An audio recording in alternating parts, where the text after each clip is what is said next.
Olá, estudante! Seja muito bem-vindo ao meu canal, Kelly aqui da Didasco falando. É um prazer estar aqui contigo, estou muito feliz de gravar essa aula, particularmente é um livro, é uma obra que eu acho ela bastante abstrata, sabe? Se tem uma coisa abstrata e que parece ser um pouco concreta, né? Porque quando a gente fala do livro Meu Amigo Pintor, parece que vai falar ali de um caso, né? De uma narrativa tão direta, né? Tão concreta, mas não. A gente está aqui com um dos temas mais abstratos da literatura contemporânea, tá? Lembrando que esse livro ele é contemporâneo. Bom, prepara papel e caneta na mão, já dá uma curtida nesse vídeo que eu tenho certeza que você vai gostar dele, ó, promessa, hein? Promessa, no final você me fala o que você achou, tá bom? Já dá uma curtida no canal, se inscreve aqui, de segunda a sexta-feira tem material assim, organizado, simples, objetivo e de qualidade, para você sair da minha aula seguro, prontíssimo para aquela prova, combinado? Sem mais enrolações, papel e caneta na mão que a nossa aula vai começar.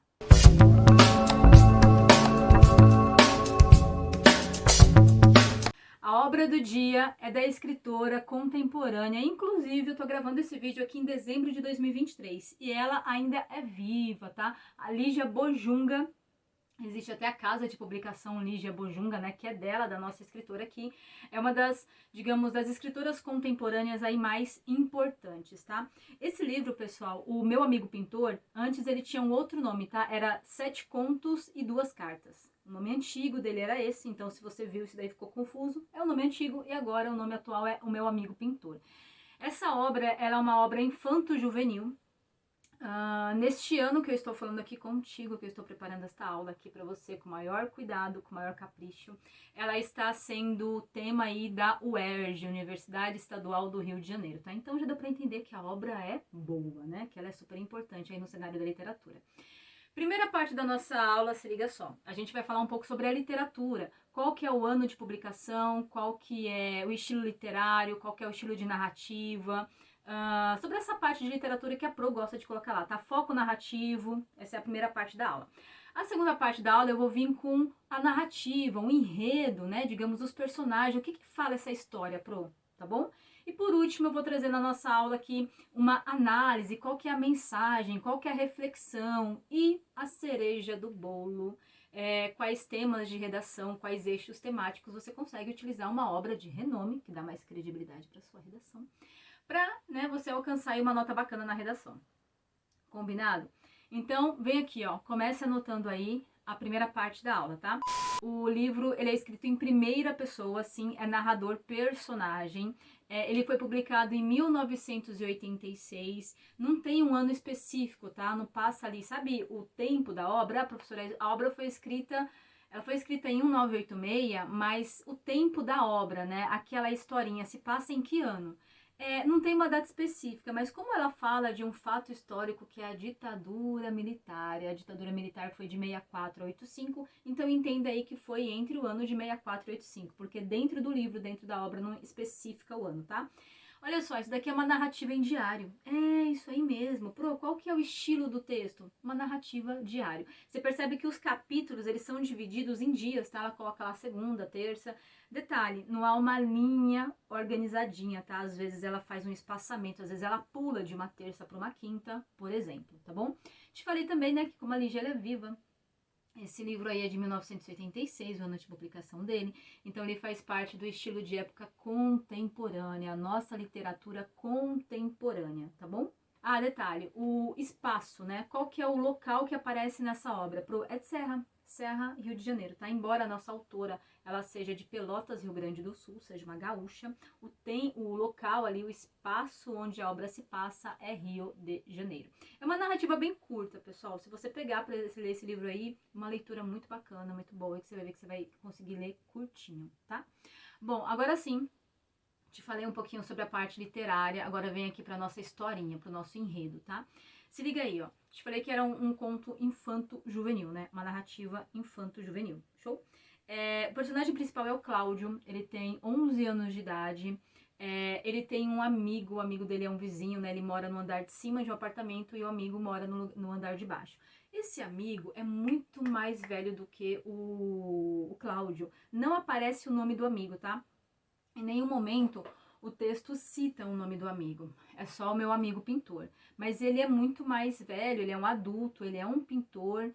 E olha, por mais que de repente a gente comece a ler o livro, a gente fala, nossa, mas eu imaginava que o Cláudio, esse garotinho de 11 anos, tivesse os amiguinhos da idade dele, mas você percebe que esse garoto, ele tem digamos, uma inteligência emocional, ele tem uma maturidade. Sabe quando você tem um amigo mais velho? Sabe, já aconteceu isso lá na infância, na adolescência, ou agora na vida adulta, sei lá, você tem um amigo que tem 30, 20 anos a mais do que você, e a conversa, o diálogo, ele flui tranquilamente, parece que vocês têm a mesma linha de maturidade, assim, a mesma linha de raciocínio, é isso aí. Por mais que a gente ache estranho no começo, mas aos poucos você vê que eles se dão muito bem, tá?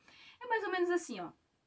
O Cláudio, esse garotinho de 11 anos, muitas das vezes o diálogo ali é mais ou menos como ele vindo da escola, ele passa na casa desse amigo, ele joga gamão com esse meu amigo pintor, ele admira, né, as obras desse pintor, ele vai aos poucos lidando com essa questão abstrata da pintura, abstrata da obra. Os diálogos dos dois também é muito bacana, né? Você percebe que assim, aos pouquinhos, sabe aquela relação de amizade mesmo? Que aos pouquinhos você fala um pouco das suas questões mais pessoais, a outra pessoa também aos pouquinhos vai tendo essa troca entre um e outro, e que eles se compreendem tão bem, sabe? É legal quando a gente vai lendo a obra e você percebe que o garotinho, o Cláudio, ele vai amadurecendo, por exemplo, né? Tem um diálogo entre os dois que o Cláudio tá lá no parque conversando, né? Era um passeio que eles tinham dado, ele tá lá no parque conversando e levou algumas coisas para pintar.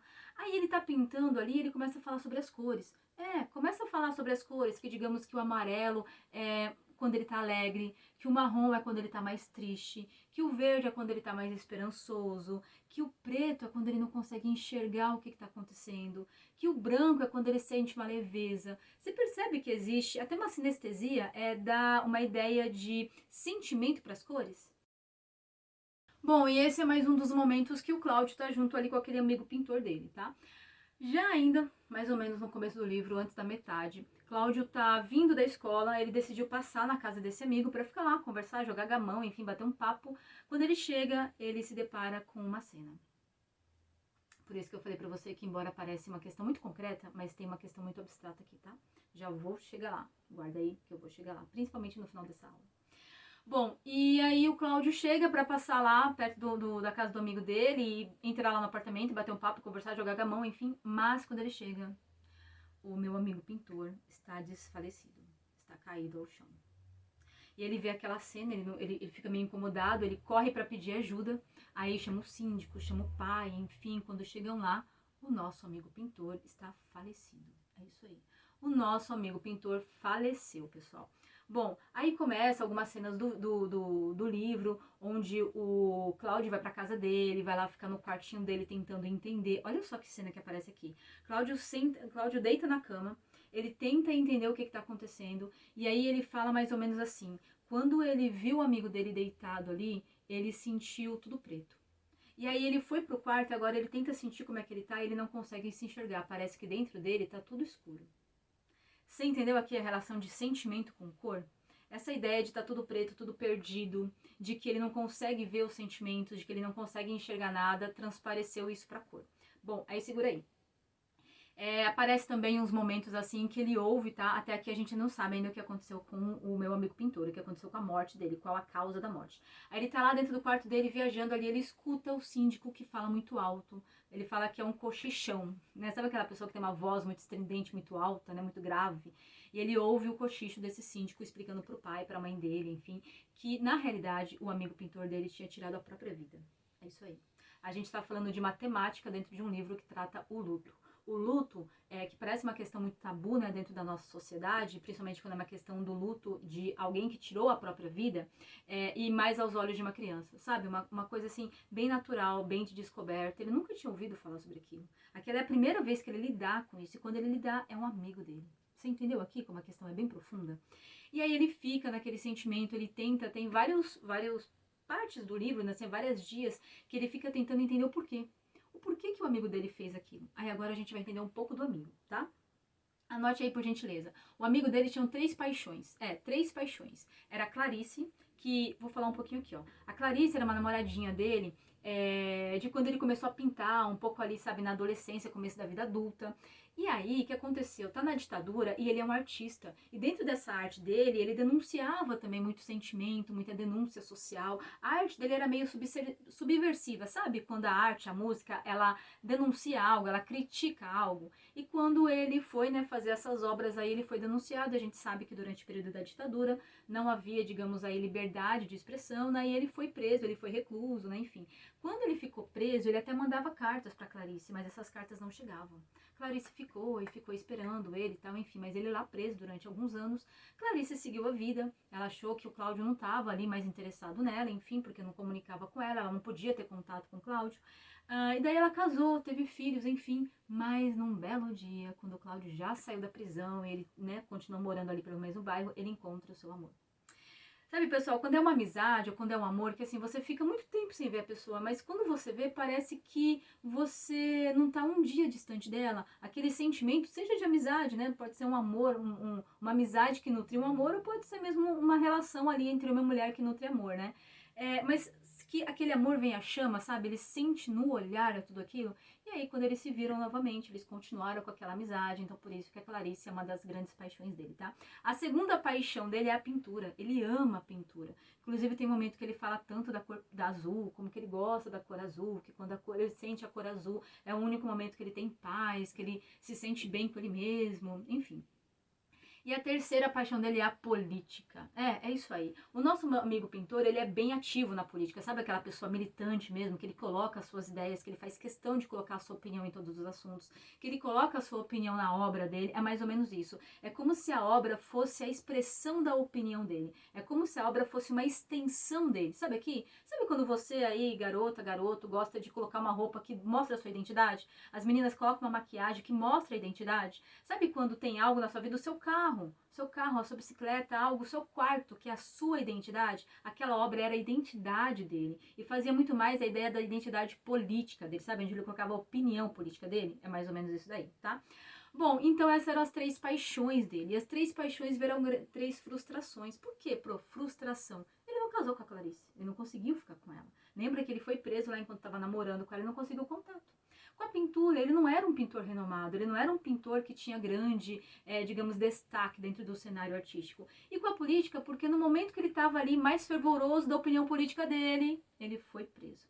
Você entendeu aqui as três frustrações? E aí a gente começa a entender um pouco desse amigo pintor e o que levou ele a tirar a própria vida. Inclusive, tem um momento no livro assim que é tão forte, que tem uma pergunta que é mais ou menos assim: por que a gente se mata?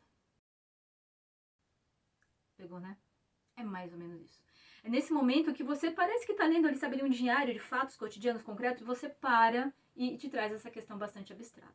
E a leveza desse livro, pessoal, é porque em nenhum momento, digamos, tanto Cláudio, ou a ideia mesmo da autora ali da Lígia, não é trazer uma resposta para isso, sabe? Não é, digamos, olha, indicar que esse é o motivo ou até de julgamento. Não, não.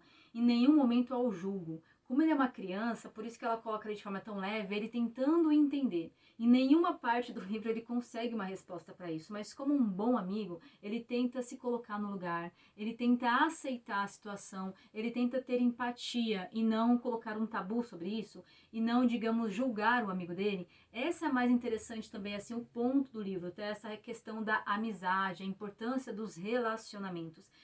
E outro ponto importante aqui também, tá? Pra gente até analisar essa questão de saúde mental dentro do livro. O Cláudio, quando ele ouve os adultos falarem, né, ali a mãe, todo mundo cochichando, o síndico, enfim, que o meu amigo pintor tinha tirado a própria vida, ele fala: nossa, mas ontem nós jogamos gamão. Você entende? Ontem ele falou pra mim sobre a cor azul. Nós conversamos sobre a importância das cores dentro para um artista. E ele fala: nossa, em nenhum momento eu pensei nisso, não dava para entender, não dava para enxergar. É a questão da depressão, né? O quanto que às vezes essas questões de saúde mental, elas são muito mais profundas, né? Elas são muito mais complexas do que essa breve intenção de a gente julgar, né, sobre isso. Bom, e aqui já caminhando para a última parte, se tem algumas palavras-chave que você deve, digamos, prestar atenção, principalmente se você for fazer, sabe, a prova do livro na escola, ou se você for fazer a prova desse livro em algum vestibular, em algum concurso público. Se liga aí, tem bastante digressão. O que é digressão? Quando ele volta no raciocínio, tá? Percebe que como é diário, por mais que ele tente fazer uma contagem do dia a dia, né? Falar ali uma ordem, né? Dos assuntos, das narrativas, é como um diálogo. Sabe quando você está conversando com alguém, às vezes você fala de uma coisa que aconteceu à tarde, aí você volta para amanhã, aí você pula para noite, aí você esqueceu de algo que aconteceu de manhã. Então há digressão, que é essa ideia de flashback, não é nada linear, tá bom? Há também a questão aí da musicalidade, tem vários momentos que ele faz rima dos sentimentos, das cores. Há também a questão da frustração, né? As 3 frustrações do Cláudio. Percebe que quando ele vai buscar respostas, ele até nunca encontra. E também é uma questão muito analítica, né? Do quanto havia uma frustração com a vida pessoal dele, com esse relacionamento que ele não conseguiu concretizar, que foi ali, digamos, interrompido, né? A frustração também com a vida política dele, que no momento que ele estava ali no maior alvoroço da vida política dele, ele foi preso, ele ficou numa situação impotente, né? E por último, a coisa mais importante é a questão da vida profissional, né? Muitas vezes a profissão ela é uma extensão do indivíduo, né? Aquela diarista, sabe, que olha ali para casa e vê toda limpinha e se sente ali confortável, né? Se sente feliz com o que ela fez. Aquele médico que salvou a vida de alguém, aquele médico que está ali faz uma operação, faz um trabalho de parto, ele vê a criança, né? Então ali é uma extensão do propósito de vida dele. E o nosso amigo, ele não teve, digamos, essa realização com o propósito de vida profissional dele, que é a pintura. Você entende aqui a frustração?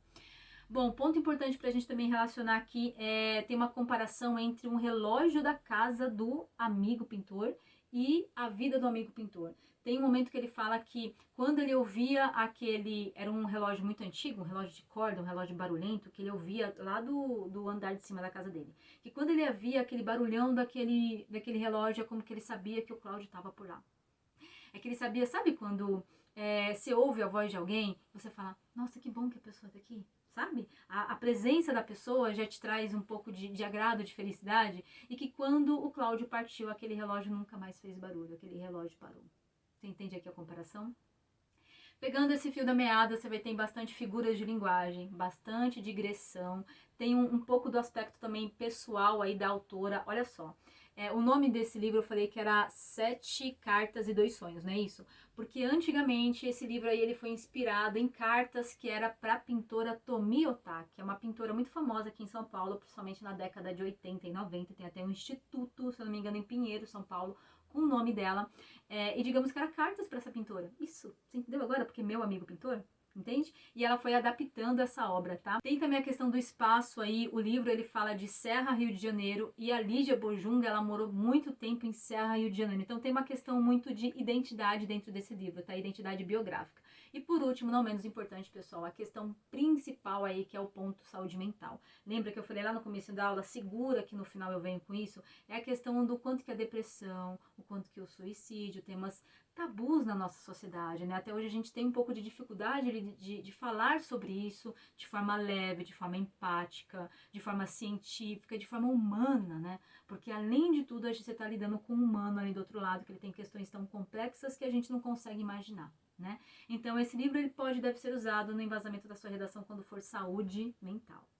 Bom, pessoal, promessa cumprida. Agora eu quero saber a sua opinião sobre o livro. Eu quero saber o que você achou. Comenta aqui, eu vou adorar te conhecer, adorar conhecer o seu comentário.